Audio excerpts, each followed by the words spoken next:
बाबरी मस्जिद के पक्षकार रहे इकबाल अंसारी एक बार फिर मुश्किल में आ गए हैं। यह मुश्किल उस समय खड़ी हुई जब अंतर्राष्ट्रीय शूटर वर्तिका सिंह द्वारा पुलिस की विवेचना पर सवाल उठाए जाने के बाद फैजाबाद कोर्ट ने पुनः विवेचना के आदेश दे दिए।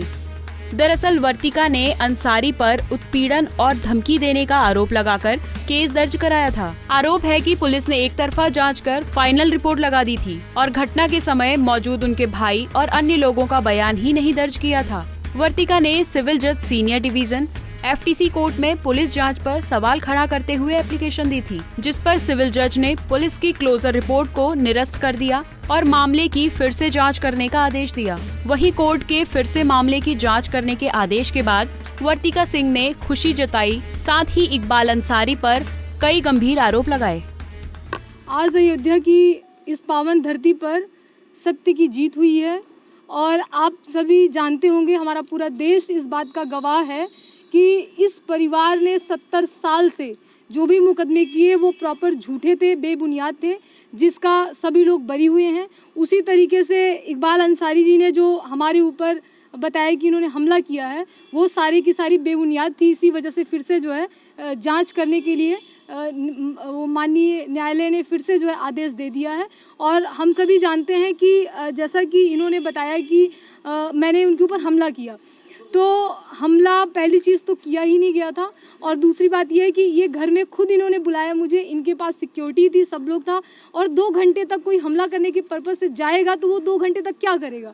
और उसके बाद बातचीत हुई, और जो मैं एक अंतर्राष्ट्रीय खिलाड़ी हूँ, मेरा एक खुद का सम्मान है और साथ में मैंने इंडिया को रिप्रेजेंट किया हुआ है और साथ में मुझे राष्ट्रपति पदक मिला हुआ है। तो मेरा आज तक का रिकॉर्ड है कि जो लड़की इंडिया को रिप्रेजेंट करती है वो किसी के ऊपर हमला कैसे कर सकती है। हमला करने का कोई मतलब नहीं था, लेकिन इन्होंने क्या किया कि मेरे उस प्रोफाइल को, जो अंतर्राष्ट्रीय शूटर, इंटरनेशनल शूटर लगा था, उसको लेके इन्होंने अपनी मीडिया को बढ़ाने के लिए या फिर अपनी पब्लिसिटी के लिए कह लीजिए, सिक्योरिटी बढ़ाने के लिए इन्होंने ऐसा सब कुछ किया। और साथ में ही इनके घर में 3 महिलाएं थी और एक लड़का था, जिन्होंने मुझे धमकी दिया, खुद से धमकी दिया कि मैं आपके ऊपर हमला कर दूंगा, मेरे बहुत से मुल्कों में जान पहचान है, मैं गोली मरवा दूंगा। लेकिन उसके बावजूद भी आज यहाँ पे आपने देखा कि सत्य की जीत हुई है। और मुझे पूरी उम्मीद है माननीय न्यायालय से कि यहाँ पे जो भी चीज़ें हैं वो हमेशा सत्य के साथ हुई हैं और सत्य के साथ ही होंगी।